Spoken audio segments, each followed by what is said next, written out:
Like this, Weenie la. Right, well, I noticed something in your last video, and your boxing, you're trying to put too much power into each shot, and you're boxing more like a pro, trying to make everything a power shot.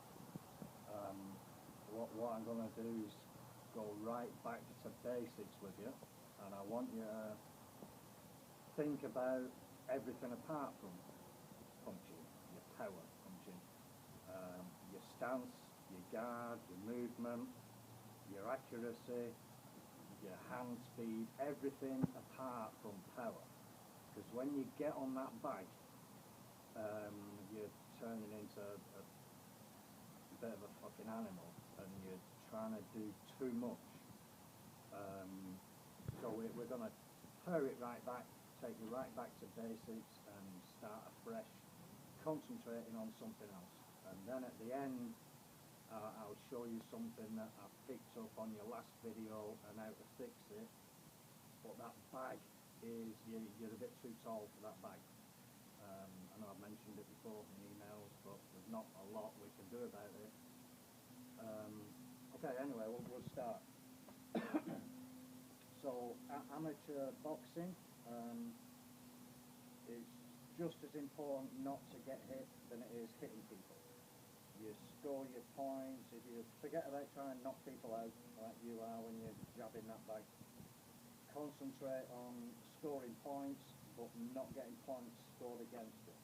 So your scoring zone is above your belt, on your torso. That seam on the sweatshirt, anything behind that, don't count. It's an illegal blow. So there's your scoring zone. Your arms and your hands don't count. The back of your head don't count. So basically you've got your head and the front of your body. So what we want to do is stand with your feet shoulder distance apart. Give it maybe another 6 inches.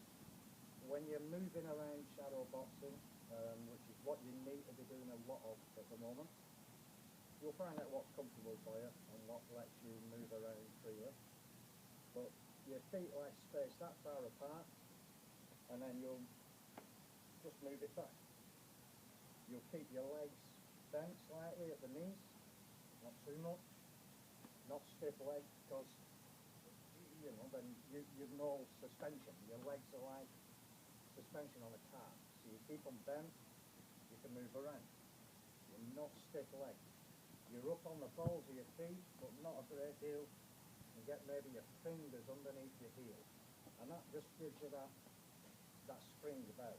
You can move around. If you're together, your feet ever come together, you're going to get put on your ass.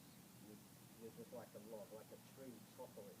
You've got to keep them apart, on the balls of your feet, keep your knees bent slightly. You can move around easily. What we noticed for me and your father in your first video, you were too heavy on your front. Too much weight over your front foot. Now that's pretty good for moving backwards. You can spring right back, but you can't move forward. You've got to be able to move forward and backwards just as easily. Now we'll go back to your basic stance. There's your scoring zone. It's wide open. You come side on. You'll bring your hands up. I'll do it southpaw. You bring your hands up, your jabbing hand, protecting this side of your head, and your back hand protecting this side from a hook. You can easily block and parry a jab. Keep the hands up. Keep that chin tucked in at all the times. And then when you relax your shoulders, your elbows will come in. So if you look at my scoring zone now, I pose it like that. There's not a lot can get through there. Now if a punch to the body does come through, your natural defences, you don't even think about it. somebody goes to punch you there, you'll block it with your arm. You'll block it with your elbow.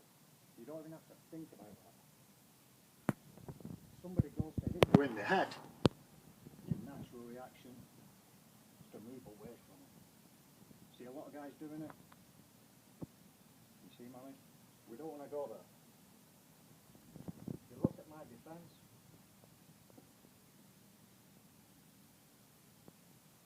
Somebody goes to hit me in the head, and I move back.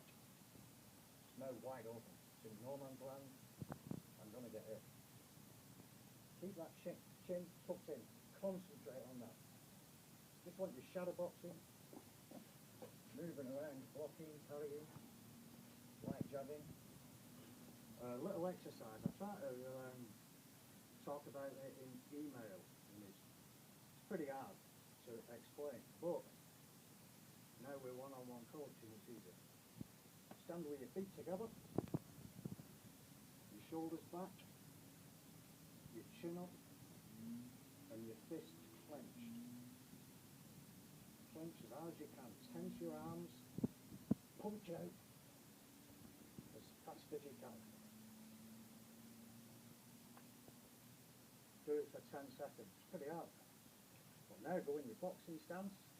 Keep your hands relaxed, your shoulders relaxed, so your elbows are in, your chin down. Try it, it's a lot easier. You never clench them fists until right at the last minute. Now, your jab. It's pretty good, but it's part of your defence. Sorry, southpaw. When I throw my jab, right at the last minute, I turn and clench that fist. Look where my shoulders come. That jab, your shoulder on the jab, is part of your defence. Now when you throw it, see this backhand? That's come back, naturally. That shoulder movement brings this arm back. So, look how tight my defence is on my head.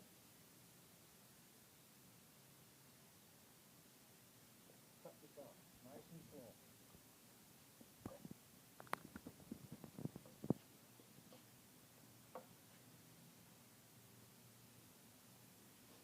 Now your backhand, you're going for too much power. I know I keep on saying it, but you're winding up.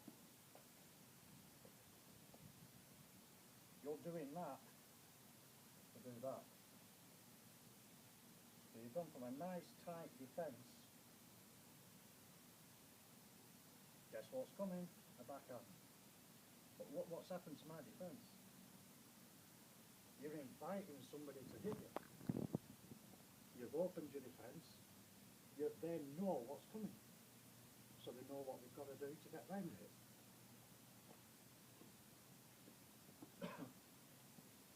What you need to do, in your stance, it's probably going to hurt me.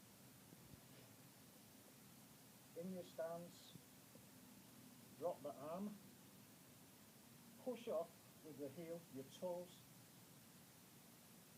That knee wants to turn in the direction the punch is going. Same with a hook.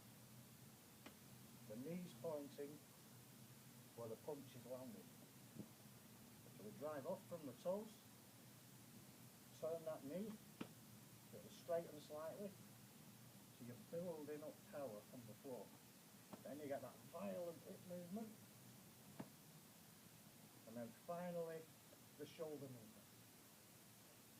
See, when you're going for too much power, and you put your shoulder behind the punch and try and put your weight behind that, forget that.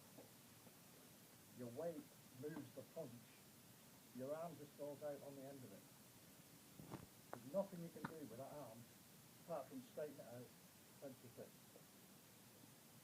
So you need to get on the bag, hitting it with your shoulder.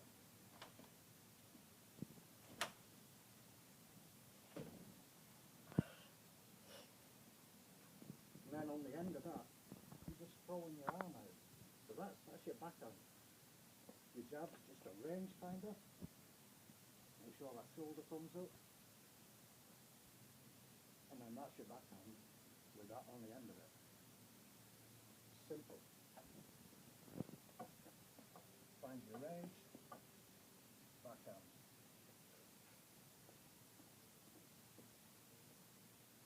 So where's my jab? Get in there. That's the range with my jab. That's the range of my backhand. Without moving my feet, just move my body weight. So if you're doing a jab, trying to put power into it, and your jab's ending short, you're too close. Put your arm out, then that shoulder comes up. Arm out, backhand through. So just concentrate on your movement, moving around that bag, throwing out the jab to find your range, then let go with the back.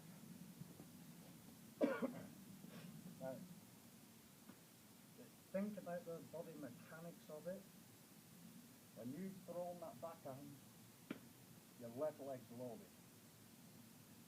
Right leg, if you're a spouse. You've thrown that backhand, your right leg's loaded. You set up for throwing a hook, or moving out of the way. Do it slow.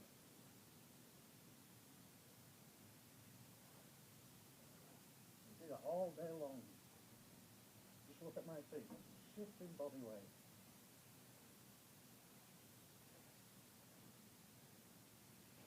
Oh, you concentrate on Andy. Really concentrate on this. Get your stance right. Nice and easy. Jab, backhand, out.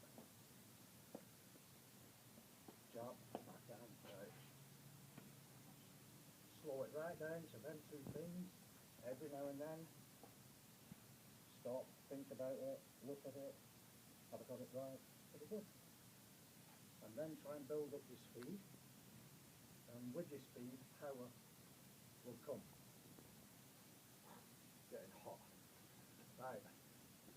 There is something I've picked up on in that last video. I know I said I'd email you photos. I will do, but I don't know how to put them into this video. But this is what I was seeing on your video. The jab.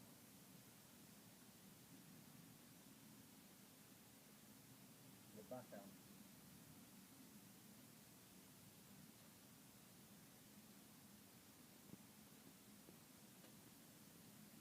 And then your hook.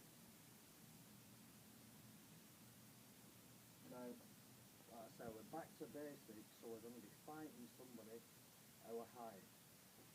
You've got to be able to fight somebody taller, fight somebody smaller, and change your stance to suit. But you're never going to fight somebody who's just lost a foot in the split second it took you to do 3 punches. What I need you to do is get some tape on that bag in the gym and mark your height. Concentrate on just moving around. It's in that height. Now the bag's too tall for you. It's all the sounds drop down, so it's a bit sloppy at the top. But for what we're going to do with no power, it'll be fine. Take some tape to your gym. Mark your height. Concentrate on your accuracy. Hitting that line. But keep moving in the right.